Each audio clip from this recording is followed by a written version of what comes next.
लाडकी बहीण योजनेअंतर्गत e KYC साठी तुम्ही परत मुदत वाढवली, परंतु नोव्हेंबर आणि डिसेंबर महिन्याचा 2 महिन्यांचा हप्ता लाडक्या बहिणींना वितरित करा, अशी मागणी राज्यातील लाखो लाडक्या बहिणींची करत आहेत. आणि यामध्ये कोणत्याही प्रकारची चूक आहे असे देखील मला वाटत नाही. कारण लाडकी बहीण योजनेमध्ये काही निर्णय सरकारच्या वतीने 100% चुकीचे होत आहेत असे देखील दिसत आहे. कारण लाडकी बहीण योजना जेव्हापासून सुरू आहे तेव्हा लाडकी बहीण योजनेमध्ये ई केवायसी करण्यासाठी सरकारने सांगितले. ई केवायसी साठी सरकारच्या वतीने 31 डिसेंबर पर्यंतची मुदत देण्यात आली होती आणि 31 डिसेंबर पर्यंत मुदत देऊन नोव्हेंबर महिन्यापासूनच अनेक लाडक्या बहिणींचे त्या ठिकाणी पैसे बंद झाले. मग एक महिन्याआधीच म्हणजे 31 डिसेंबर आधीच तुम्ही लाडक्या बहिणींचे पैसे बंद करण्यास सुरुवात केली. नोव्हेंबर मध्ये पैसे आले नाहीत, डिसेंबर महिन्यामध्ये पैसे आले नाहीत आणि आता ई केवायसी करण्याकरिता तुम्ही ऑफलाईन पद्धतीने ई केवायसी करा म्हणून सांगितलं आहे. मग या 2 महिन्यांच्या हप्त्याचं काय होणार? नोव्हेंबर आणि डिसेंबर मध्ये जे लाखो लाडक्या बहिणींना पैसे आले नाहीत त्यांचं यामध्ये कोणती चूक होती? तुमच्याकडून योग्य पद्धतीने तुम्ही ई केवायसी पडताळणी केली नाही किंवा तुम्ही ई केवायसीला मुदत वाढ देऊन देखील लाडक्या बहिणींना त्या ठिकाणी पडताळणीमध्ये टाकताय किंवा त्यांना लाभापासून वंचित ठेवताय. हीच गोष्ट जून आणि जुलैमध्ये झाली होती. जून जुलैमध्ये देखील जवळपास 25 ते 26 लाख लाडक्या बहिणींना त्या ठिकाणी योजनेचे 2 महिन्यांचे हप्ते मिळाले नव्हते आणि त्यांचे जेव्हा सप्टेंबर महिन्यामध्ये पडताळणी पूर्ण झाली त्यांना पुढचे हप्ते सुरू झाले, परंतु मागील 2 महिन्यांचे जून जुलै असेल किंवा काही महिलांचे ऑगस्ट महिन्याचे देखील हप्ते आलेच नाहीत. आणि तेच यावेळी देखील मग होत आहे का? लाडक्या बहिणींना, ज्या लाखो लाडक्या बहिणींना यावेळी नोव्हेंबर आणि डिसेंबर महिन्याचे पैसे मिळाले नाहीत त्या लाडक्या बहिणींचं काय होणार? आता तुम्ही ई केवायसी परत करायला सांगितले आहे. ई केवायसी साठी तुम्ही ऑफलाईन पद्धतीने सांगितलं आहे की ज्यांना पैसे आले नाहीत त्यांनी अंगणवाडी सेविकांकडे जा. अंगणवाडी सेविकांकडे जाऊन तुम्ही त्या ठिकाणी तुमची ऑफलाईन पद्धतीने ई केवायसी प्रक्रिया पूर्ण करून घ्या, पडताळणी करून घ्या आणि त्या पद्धतीने तुमचे योजनेचे पैसे तुम्ही पात्र असल्यास नक्कीच चालू राहतील असे तुम्ही सांगितले आहे. या निर्णयाचं 100% स्वागत आहे. तुम्ही लाडक्या बहिणींना ई केवायसीला मुदत वाढ दिली आहे. ऑफलाईन पद्धतीने करताय जेणेकरून ऑनलाईन ई केवायसी करताना लाडक्या बहिणी चुकत आहेत, तर ऑफलाईन पद्धतीने अंगणवाडी सेविकांनी योग्य पद्धतीने कारवाई केल्यास कोणतीही अडचण लाडक्या बहिणींना येणार नाही. परंतु या 2 महिन्यांच्या हप्त्याचं काय होणार? हे 2 महिन्यांचे पैसे या लाडक्या बहिणींना मिळणार का नाहीतच असे होते. जर तुम्हाला ई केवायसीची मुदत वाढ करायचीच होती किंवा ई केवायसीला तुम्ही मुदत वाढ दिलेलीच आहे, तर या 2 महिन्यांचा लाभ जो लाडक्या बहिणींना मिळाला नाही तो तरी लवकरात लवकर वितरित करा.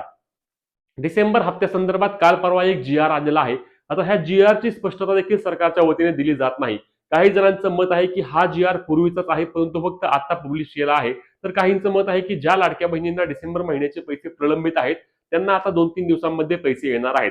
आता या संदर्भातील काही महत्वाचे मुद्दे आपण यामध्ये पाहूया. तर लक्षात घ्या, ई केवायसी परत जर तुम्ही चालू ठेवली आहे तर मग वितरण का थांबवले आहे असाच प्रश्न राज्यातील लाखो लाडक्या बहिणींचा आहे. आम्हाला योजनेचे पैसे थांबवून तुम्ही आता त्या ठिकाणी ई केवायसी परत करायला लावताय. आम्ही पात्र आहोत, आम्ही सर्व अटी सर्व निकषांमध्ये पात्र आहोत, तुम्ही आमची कोणत्याही पद्धतीने चौकशी करा तरी देखील आम्ही पात्रच सापडणार आहोत. आम्हाला या योजनेच्या हप्त्याची नितांत गरज आहे. लाडकी बहीण योजनेमध्ये पैसे थांबवल्यानंतर आपण पाहिलंय की राज्यातील विविध भागांमध्ये मग हिंगोली असेल, धुळे असेल, विविध लाडक्या बहिणींनी त्या ठिकाणी काय केले? आंदोलने केली.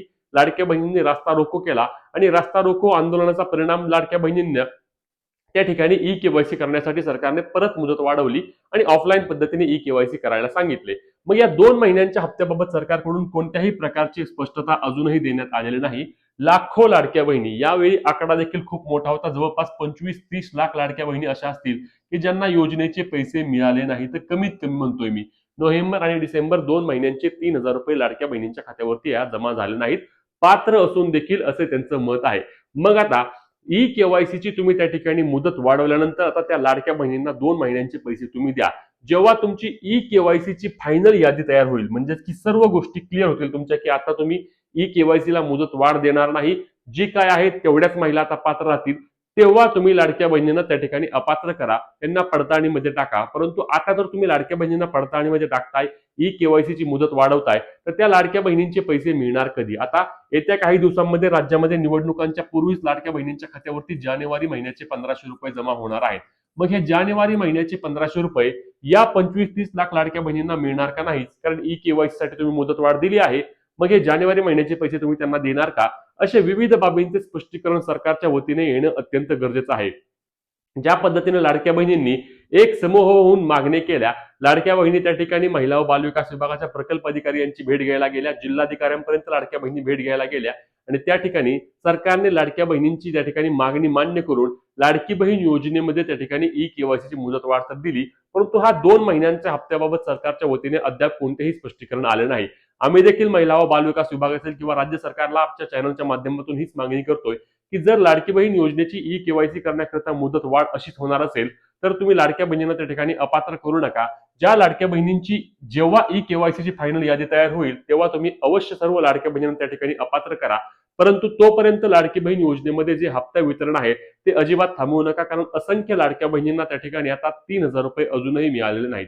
तुम्हाला काय वाटतं, लाडकी बहीण योजनेअंतर्गत जोपर्यंत ई-केवायसी फायनल होत नाही, यादी येत नाही, तोपर्यंत लाडक्या बहिणींचं वितरण थांबायला हवं का? नक्की कमेंट करून सांगा. तुम्हाला लाडकी बहीण योजनेमध्ये नोव्हेंबर डिसेंबर महिन्याचे पैसे मिळाले आहेत का, हे देखील कमेंटच्या माध्यमातून सांगा. महत्त्वाची व्हिडिओ जास्तीत जास्त लाडक्या बहिणींपर्यंत शेअर करायला आणि अशाच कामाच्या माहिती हक्काच्या अपडेटसाठी आपल्या पेजला फॉलो, चॅनलला सबस्क्राईब करायला विसरू नका. भेटूया पुढच्या व्हिडिओत. तोपर्यंत जय महाराष्ट्र.